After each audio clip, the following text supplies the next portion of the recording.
Dear students, welcome to C S crux. आज का हमारा टॉपिक है memory management in operating system.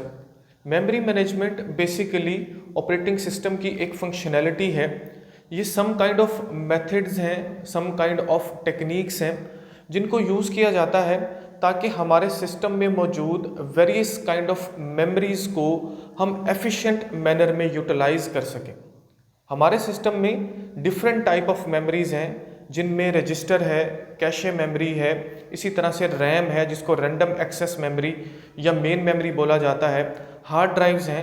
इन सभी मेमोरी को ऑपरेटिंग सिस्टम को मैनेज करना होता है। इनको मैनेज करता है ताकि इन मेमोरीज की जो यूटिलाइजेशन है उसको ज़्यादा से ज़्यादा एफिशिएंट बनाया जाए।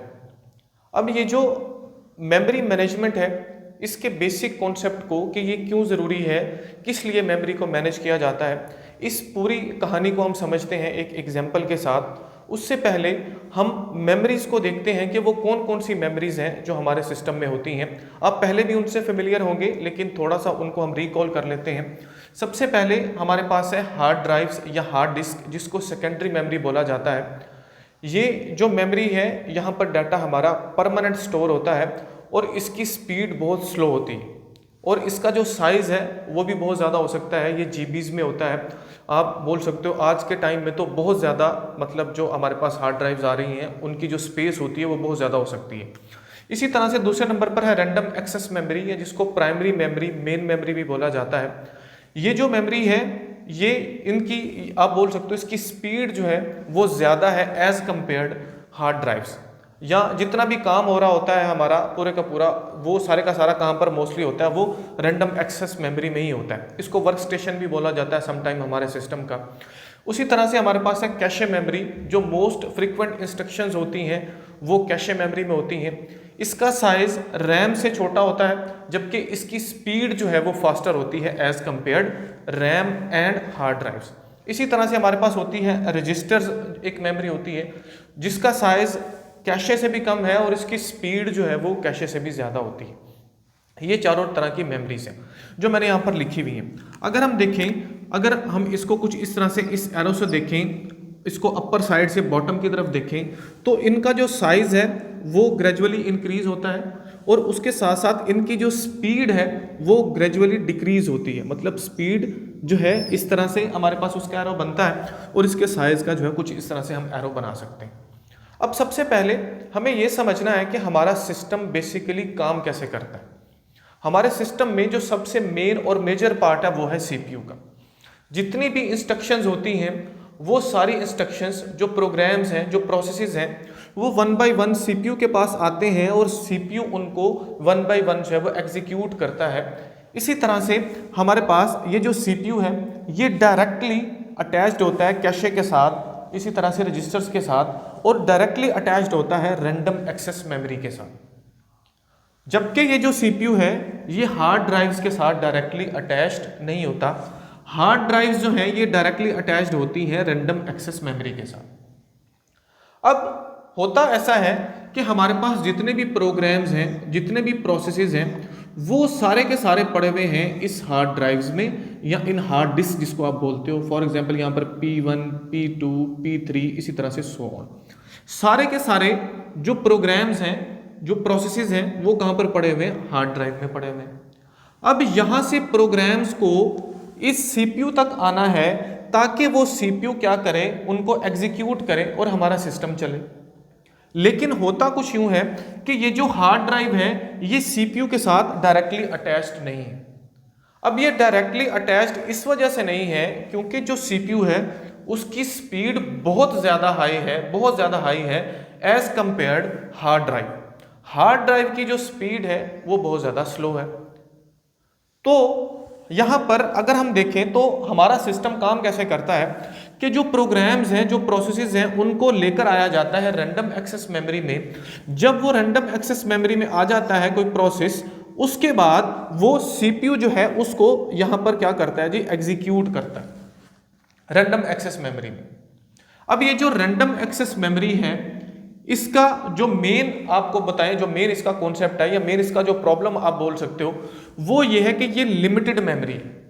लिमिटेड मेमोरी किस तरह से, इसका साइज बहुत छोटा होता है एज कंपेयर्ड हार्ड ड्राइव।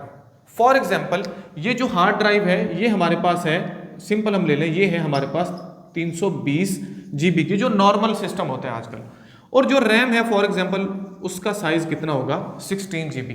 आज के टाइम में इससे भी थोड़ा सा ज़्यादा आया हुआ है, लेकिन ज़्यादा से ज़्यादा यहीं पर होता है 16, 32 जो नॉर्मल हमारे पास सिस्टम होते हैं। अब अगर इस रैम के साइज को बढ़ाया जाए तो इसकी कॉस्ट जो है वो बहुत ज़्यादा इफेक्टिव हो सकती है। जो नॉर्मल यूज़र है उनके लिए बहुत ज़्यादा उसकी कॉस्ट हो सकती है, जो आम हमारे पास लैपटॉप या डेस्कटॉप सिस्टम चल रहे हैं। इस वजह से जो रैम का साइज है वो क्या होता है जी, वो छोटा होता है। अब यहाँ पर जब वो प्रोसेस आएगा सीपीयू उसको क्या करेगा जी, एग्जीक्यूट करेगा। अब होना कुछ यूं है कि हार्ड ड्राइव से प्रोसेसेस को, प्रोग्राम्स को रैम में लेकर आना है और रैम से 1 by 1 उनको एग्जीक्यूट किया जाता है। लेकिन अगर हम बात करें कि हमारे पास कैशे भी है, रजिस्टर भी है, तो रजिस्टर्स और कैशे जो है इनका जो साइज है वो रैम से भी बहुत कम है, वो तो वैसे केबीज में है।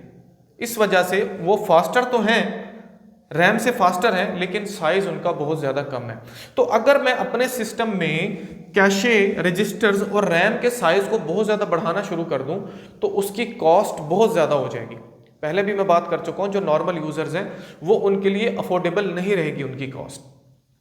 तो अब होना कुछ यूं है कि जो प्रोग्राम्स हैं वो रैम में आएंगे, रैम में फर्दर जो हमारे पास सीपीयू है वो सीपीयू उनको एग्जीक्यूट करेगा। सिस्टम हमारा इस तरह से काम कर रहा है। लेकिन यहां पर मेन प्रॉब्लम क्या है कि मेमोरी को हमें मैनेज करना पड़ रहा है।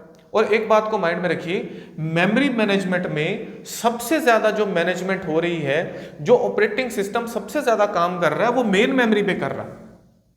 क्योंकि सारे का सारा जो मैनेजमेंट का काम है, या आप बोल सकते हो हमारे जो प्रोसेसेस हैं वो कहां पर आते हैं, रैम पर आते हैं, और सबसे ज्यादा मेन मेमोरी की ही मैनेजमेंट की जाती है। अब समटाइम इसको डिफाइन भी इस तरह से किया जाता है कि मेमोरी मैनेजमेंट मतलब वो टेक्निक्स हैं जो हमारे पास मेमोरी रैम है, रैम को मैनेज करने के लिए यूज होती है। समटाइम इसको ऐसे भी कुछ राइटर जो है वो डिफाइन करते हैं मेमोरी मैनेजमेंट को। होता तो कुछ हुआ कि सभी मेमोरीज को, वेरियस जितनी भी टाइप्स ऑफ मेमोरीज हैं उनको मैनेज किया जा रहा होता है, लेकिन कुछ राइटर इसको इस तरह से भी लिखते हैं, तो आपने इसमें भी कंफ्यूज नहीं होना। अब प्रॉब्लम क्या है, प्रॉब्लम ये है कि ये जो रैम है ये एक लिमिटेड मेमोरी। अब लिमिटेड मेमोरी की वजह से हुआ कुछ यूं, फॉर एग्जांपल एक प्रोसेस यहां पर आया, एक प्रोसेस रैम के पास आया, सीपीयू उसको एग्जीक्यूट करना शुरू हो गया। लेकिन जो प्रोसेस है वो प्रोसेस क्या करते हैं जी, वो दो काम करते हैं। वो एक टाइम में तो हो सकता है कि सीपीयू उनको एग्जीक्यूट कर रहा हो, या दूसरे टाइम में वो प्रोसेस कहे कि मुझे फला इनपुट आउटपुट ऑपरेशन परफॉर्म करना है। फॉर एग्जाम्पल ये जो प्रोसेस P1 है ये एग्जीक्यूट हो रहा था, इसी टाइम में इस प्रोसेस P1 ने एक रिक्वेस्ट डाली कि उसको इनपुट आउटपुट ऑपरेशन परफॉर्म करना है। सीपीयू ने बोला कि ठीक है आप जाओ और आप इनपुट आउटपुट ऑपरेशन को परफॉर्म करो। जब वो process input output operation perform करने आया, इसी टाइम अगर हम देखें तो हमारा जो सीपीयू बैठा हुआ है वो बिल्कुल आइडल बैठा हुआ है, उसकी जो यूटिलाइजेशन है वो बिल्कुल जीरो है। अगर इसकी यूटिलाइजेशन ही जीरो हो गई तो हमारे सिस्टम की परफॉर्मेंस क्या हो जाएगी, बिल्कुल लो हो जाएगी, जीरो हो जाएगी। अब प्रॉब्लम ये है कि ये जो मेमोरी है ये लिमिटेड है, लेकिन हमारा जो सीपीयू है उसकी यूटिलाइजेशन को हमने बढ़ाना है। मेमोरी को भी मैनेज करना है, उसके साथ साथ सीपीयू यूटिलाइजेशन को हाई करना है कि सीपीयू कभी भी आइडल नहीं बैठना चाहिए। तो यहां पर कॉन्सेप्ट आता है मल्टी प्रोग्रामिंग का।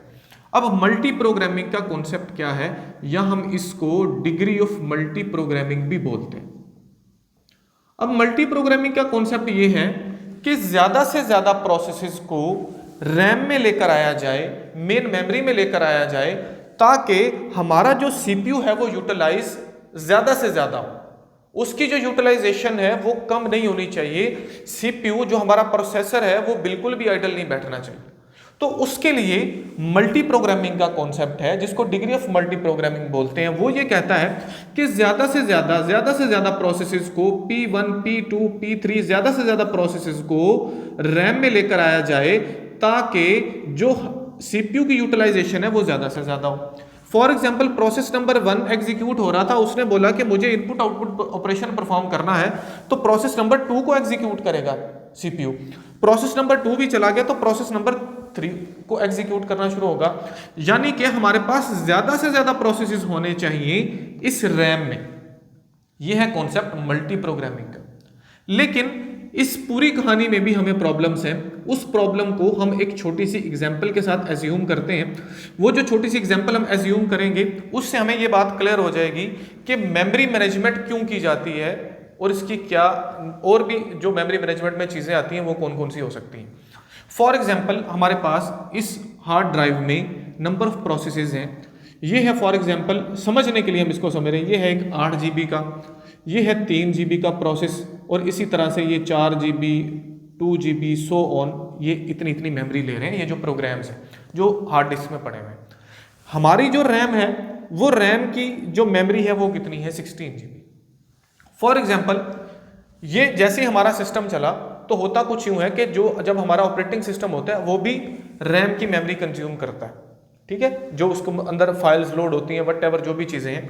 तो इस 16 GB में से जो 8 GB डाटा है वो कंज्यूम कर लिया उन फाइल्स ने, या जब हमारा ऑपरेटिंग सिस्टम रन हो रहा है उन फाइल्स ने इसको जो है वो कंज्यूम कर लिया। अब हमारे पास रैम की मेमोरी कितनी बच गई, 8 GB बच गई। प्रोसेस नंबर 1 आया, प्रोसेस नंबर 1 जो है वो कितने GB का है, वो है 8 GB का। अब यहां पर जो मल्टी प्रोग्रामिंग का कॉन्सेप्ट है या मल्टी प्रोग्रामिंग जिसको आप बोलते हो वो तो यहां पर हो नहीं रही। उसकी वजह क्या है कि रैम की जो मेमोरी है वो कम है। अब यहां पर एक ही प्रोसेस था, वही प्रोसेस जब एग्जीक्यूट हुआ, अभी उसकी कुछ इंस्ट्रक्शंस रन हुई, प्रोसेस 1 ने बोला कि मुझे आईओ ऑपरेशन परफॉर्म करना है, वो आ गया आईओ ऑपरेशन परफॉर्म करने के लिए, और हमारा जो सीपीयू है उसकी यूटिलाइजेशन क्या हो गई, वो बिल्कुल जीरो हो गई, सिस्टम हमारा आइडल हो गया। तो अब यहां पर बेसिकली प्रॉब्लम क्या आ रहा है, हमारा जो मल्टी प्रोग्रामिंग वाला कॉन्सेप्ट था उसमें भी प्रॉब्लम आया, ज्यादा से ज्यादा हम प्रोसेसेस लेकर ही नहीं आ पा रहे। उसकी वजह यह है कि यहाँ पर मेमोरी जो है वो कम पड़ गई, रैंडम एक्सेस मेमोरी, और दूसरे नंबर पर हमारी जो सीपीयू यूटिलाइजेशन है वो कम हो गई। तो यहाँ पर इस ऐसे सिनेरियो में हमें मेमोरी मैनेजमेंट की ज़रूरत है। हम कुछ ऐसी टेक्निक्स अप्लाई करेंगे, हम कुछ ऐसे मेथड्स अप्लाई करेंगे कि ज़्यादा से ज़्यादा प्रोसेसेस को हम इस मेन मेमोरी में लेकर आ सकें, रैंडम एक्सेस मेमोरी में लेकर आ सकें। ज़्यादा से ज़्यादा प्रोसेसेस किस तरह से आएंगे, उसकी डिफरेंट टेक्निक्स हैं जिनको हम आगे फर्दर लेक्चर्स में कवर करेंगे। और जब ज़्यादा से ज़्यादा जो प्रोसेसेस हैं वो इस रैम में आएंगे तो ऑटोमेटिकली सीपीयू यूटिलाइजेशन है वो भी बढ़ जाएगी। तो हमारे दोनों प्रॉब्लम जो हैं वो सॉल्व हो जाएंगे। Multi programming, degree of multi programming मतलब हम ज्यादा से ज्यादा प्रोसेसेस को रैम में लेकर आएंगे, और जब प्रोग्राम ज्यादा से ज्यादा प्रोसेस इसमें रैम में आएंगे तो ऑटोमेटिकली जो सीपीयू यूटिलाइजेशन है वो भी बढ़ जाएगी। अब यहाँ पर और भी बहुत से कॉन्सेप्ट्स हैं जो हमें माइंड में रखना है। फॉर एग्जाम्पल यहाँ पर मल्टी प्रोग्रामिंग हमारी हो रही है, एक टाइम में आ गए P1 P2 P3 so on, बहुत सारे प्रोसेसेस आ गए। अब जब बहुत सारे प्रोसेसेस यहां पर आएंगे तो यहां पर कुछ और चीजें भी मैनेज करना पड़ेंगी ऑपरेटिंग सिस्टम को। वो जो चीजें मैनेज करना पड़ेंगी वो सारी की सारी चीजें भी मेमोरी मैनेजमेंट में आती हैं। सबसे पहले नंबर पर जो यहां पर इन प्रोसेसेस को स्वैप किया जा रहा है, हार्ड डिस्क से लेकर आया जा रहा है रैम के पास, जिसको आप बोलते हो एलोकेशन और डी एलोकेशन। ये एक काम बढ़ गया ऑपरेटिंग सिस्टम का। तो ये जो एलोकेशन और डी एलोकेशन है ये कौन करता है, ये भी ऑपरेटिंग सिस्टम करता है, और ये भी मेमोरी मैनेजमेंट में ही आता है। दूसरे नंबर पर जब हमारे पास नंबर ऑफ प्रोसेसेस होंगे तो हो सकता है कि एक जो प्रोसेस है वो दूसरे प्रोसेस में इंटरफेयर करे, दूसरा प्रोसेस तीसरे प्रोसेस में इंटरफेयर करे। तो जो ऑपरेटिंग सिस्टम है इसकी फंक्शनैलिटी ये है, इसका काम ये है, इसकी रिस्पॉन्सिबिलिटी ये है कि इसने उन प्रोसेसेस को आपस में इंटरफेयर होने से रोकना है। अगर सभी प्रोसेस आपस में इंटरफेयर हो जाएंगे तो कोई काम भी नहीं होगा, सिस्टम हमारा बिल्कुल जो है वो आप बोल सकते हो उसकी परफॉर्मेंस बिल्कुल जीरो हो जाएगी, सारे प्रोग्राम जो है वो आपस में गड़बड़ हो सकते हैं। तो इसने प्रोसेसेस की जो आपस में इंटरफेरेंस है उसको भी रोकना है, और ये भी मेमोरी मैनेजमेंट में ही आता है। इसके लिए मेमोरी मैनेजमेंट के लिए डिफरेंट टेक्निक्स हैं, जिसमें फॉर एग्जांपल कोई ऐसा प्रोसेस है जो कि एक बहुत बड़ा प्रोसेस है, उसको ब्लॉक्स में डिवाइड किया जाएगा, उसके कुछ ब्लॉक्स को लेकर आया जाएगा। नंबर ऑफ टेक्निक्स हैं जिसमें पेजिंग, सेगमेंटेशन, इसके अलावा बहुत सारे टेक्निक्स हैं, उनको हमने फर्दर लेक्चर्स में कवर करना है। बेसिकली आज की वीडियो का जो पर्पस था, जो मोटिव था, वो ये था कि हमें मेमोरी मैनेजमेंट का कॉन्सेप्ट क्लियर हो कि मेमोरी मैनेजमेंट बेसिकली है क्या, इसको मेमोरी को, ये जितनी भी मेमोरीज हैं, वेरियस मेमोरीज हैं, इनको मैनेज करना क्यों जरूरी है, स्पेशली रैंडम एक्सेस मेमोरी को। तो होपफुली जो कॉन्सेप्ट है वो आपको क्लियर हो गया होगा। फर्दर लेक्चर्स को हम नेक्स्ट वीडियोस में कंटिन्यू करेंगे। वीडियो अगर आपके लिए हेल्पफुल है तो वीडियो को लाइक और शेयर जरूर कीजिएगा और चैनल को सब्सक्राइब जरूर कीजिएगा। Thank you so much.